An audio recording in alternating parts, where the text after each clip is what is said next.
Assalamualaikum warahmatullahi wabarakatuh. Perkenalkan nama saya Fatia dari PS 24. Di sini saya akan menjawab soal UAS kalkulus motif variabel dan kita diberikan sebuah persamaannya. Dan untuk soal nomor 1, kita ingin menunjukkan bahwa persamaan ini dapat mendefinisikan Z sebagai fungsi dari X dan juga Y-nya. Dan kita akan mencari turunannya dan juga turunan implisitnya. Pertama, kita menurunkan fungsi ini terhadap X, Y, dan juga Z-nya. Ketika diturunkan terhadap X, maka dia sama dengan min Y, karena Z dan juga Y-nya dia adalah konstan.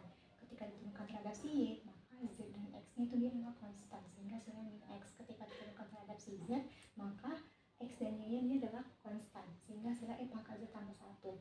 Nah, kita juga mencari F Z 1,1,0-nya. Nah, sama dengan E pangkat 0 tambah 1. Karena Z-nya dia adalah 0, berarti hasilnya dia adalah 2. Karena E pangkat 0 adalah 1. Nah, 2 ini kan tidak sama dengan 0. Ini sesuai dengan teorema fungsi implisitnya.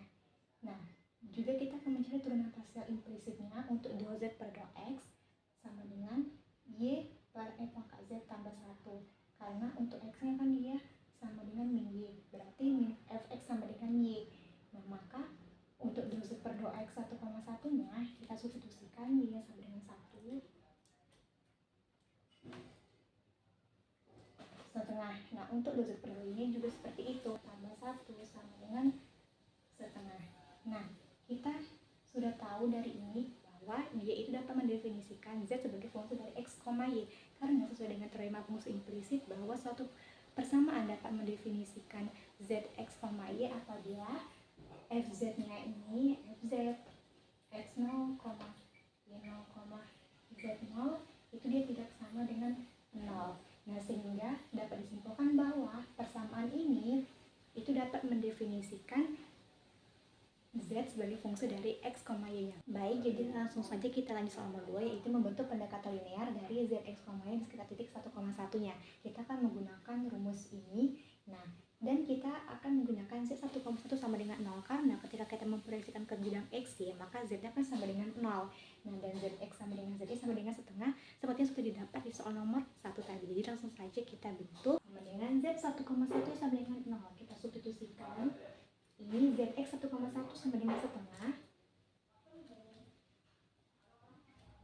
ditambah setengah Y kurang 1-nya. Hasil akhirnya itu dia nanti menjadi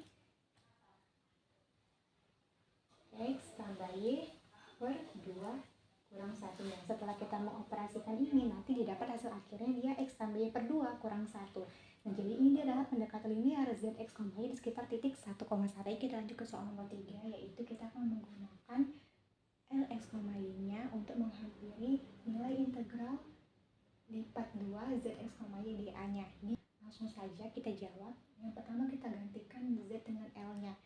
Nah, berarti dia I-nya itu integral lipat 2 Lx, Y dA sama dengan yang ini, karena yang sudah kita dapat di soal nomor 2 tadi. Nah, kita hitunglah integralnya 1 sampai 1,2 X kurang 1 dx.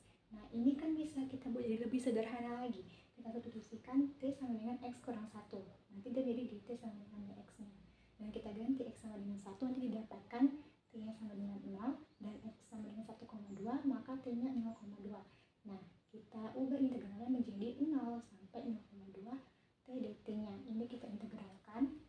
Nah, kita sudah integralkan, nanti kita dapatkan dia 0,2 kuadrat per. Jadi untuk nilai integral I-nya itu dia adalah setengah 0,004 ditambah setengah 0,004-nya.